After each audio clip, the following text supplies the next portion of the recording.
Ralph Macchio always seemed younger than he was, which shaped his entire journey long before he ever stepped onto the set of The Karate Kid. By the time the third film came out in 1989, he was already deep into a career that had begun decades earlier with a little boy spinning on a linoleum floor in Queens.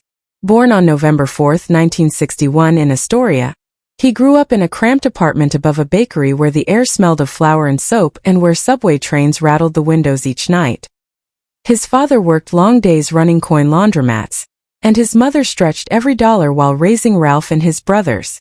The three boys shared a tiny room where imagination had to compete for space, but Sunday dinners, pasta, meatballs, everyone squeezed around a small table, felt like luxury. When he was 3, he saw Gene Kelly dance and singing in the rain and became obsessed. His mother scraped together $5 a week to put him in lessons at a little studio on Steinway Street. At 6, he tap danced in his first recital wearing a sailor costume, and by 10 he was practicing 4 hours a day until the soles of his shoes wore thin. When the family moved to Long Island, Ralph joined local theater productions, but weekends were spent working at his father's laundromat from morning to evening, folding hot clothes and breathing bleach fumes. Customers sometimes mocked him for his Italian looks, and he rode home sore and tired, heading straight to acting class still smelling of detergent. At 12, he got a Coca-Cola commercial audition after his theater teacher recommended him, but casting directors dismissed him within seconds as too ethnic-looking. He rode the train home in tears, only to be told the next day that the very features they rejected were the ones that would make him memorable. He clung to that encouragement and kept pushing. He even tried joining the wrestling team to escape the theater kid label, but his tiny 68-pound frame got tossed around until he quit after a season of defeats. What he didn't realize at the time was that the dancing he returned to, those hours of rhythm, balance, and footwork, would one day serve him on a movie set in ways he couldn't yet imagine. At 16, during a local performance, a talent scout discovered him. Before long he appeared in commercials, including one for Bubble Yum in 1980 that aired during Saturday morning cartoons. His face quickly became familiar to teenagers, and that visibility led to a recurring role on the TV series 8 is Enough. Soon he was starring in heavier material, including a TV movie in which he played a teen with progeria. But everything shifted when he filmed The Outsiders in 1982. He had read the book in high school and felt connected to Johnny Cade, the quiet, wounded boy at the center of the story. Francis Ford Coppola saw something in him too. Ralph even suggested the line "Stay Gold, Pony Boy," which hadn't been in the script but became one of the most memorable moments in the film. The emotional intensity of shooting that death scene stayed with him so deeply he had nightmares for months afterward. Still, the film opened doors, and among the audition calls that came in afterward was one for a small coming-of-age martial arts movie. In 1983, Ralph walked into an audition room filled with actors destined to become Hollywood giants. Charlie Sheen, Sean Penn, Tom Cruise, Nicolas Cage, Robert Downey Jr. What he had that they didn't was a lifetime of tap dancing. Instead of just reading lines, he showed off some footwork. Director John Avildsen saw the balance and control behind the moves, and realized it was exactly what the story's martial arts sequences needed. Ralph got the part, but he quickly learned he was older than nearly everyone else in the cast. William Zabka, who played his rival Johnny Lawrence, was only 17, while Ralph was 22. The age gap created awkwardness, but the chemistry worked. Although he had practiced a little jiu-jitsu as a kid, Ralph had no karate experience. He trained 5 hours a day under martial arts expert Pat Johnson. During one quiet rehearsal scene, he stepped wrong and accidentally broke Pat Morita's toe. Morita, who played Mr. Miyagi, brushed it off with humor, but Ralph felt terrible.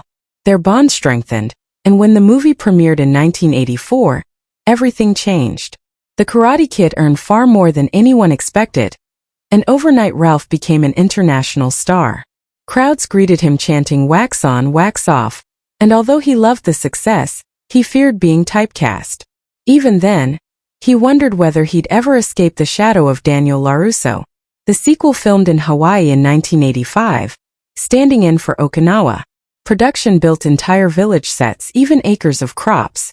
Ralph injured his hands filming the ice-breaking sequence, striking real blocks of ice over and over, but the movie became the highest-grossing film in the series. The third film, however, was plagued with problems.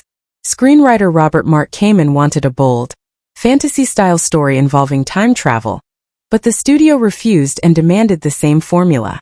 On top of that, Ralph was 27 while his new co-star Robin Lively was only 16, forcing rewrites that removed any romance. Cinematographer James Crabe, who had worked on the previous films, was too ill to complete the project and died shortly afterward. The film disappointed fans and critics, and Ralph later admitted he thought it felt empty and forced. By the early 90s he struggled to find roles. He still looked 16, which made him unsuitable for adult characters but too old for teen ones. Hollywood didn't know where to put him. He kept working independent films, television, theater, but the momentum of the 80s had faded. One of his most intense stage experiences was performing in Cuba, and his teddy bear opposite Robert De Niro, even bringing the show to Rikers Island where inmates shouted, "Sweep the leg," reminding him the past would always follow him. He revived his dance background by leading a national tour of how to succeed in business without really trying in 1996, earning praise and reinventing himself for live audiences. Years later, in 2011, he joined Dancing with the Stars, revealing skills he had never publicly shown and surprising millions with his agility. That appearance marked an unexpected turning point. In 2013, inspired partly by fan-made videos, he began exploring the idea of revisiting Daniel LaRusso. Cobra Kai was eventually greenlit with one condition from Ralph: no digital trickery for the fight scenes. Studios doubted audiences would believe a middle-aged man doing martial arts, so Ralph trained intensively for 6 months. When the show premiered in 2018, it shocked critics with its authenticity and heart. Ralph even returned his iconic yellow 1947 Ford convertible to set, a car he had kept since the late 80s, and watched in horror as stunt drivers accidentally damaged it twice. The repairs cost a fortune, but he insisted on restoring it perfectly. By season 3, he was directing episodes and performing his own stunts, even tearing his meniscus during a complicated fight sequence. Despite the injury, he finished shooting and earned an Emmy nomination for his work behind the camera. Cobra Kai became the emotional conclusion to a 4-decade journey, culminating in a final episode that included a surprise hologram tribute to Pat Morita. Ralph broke down in tears the moment he saw it.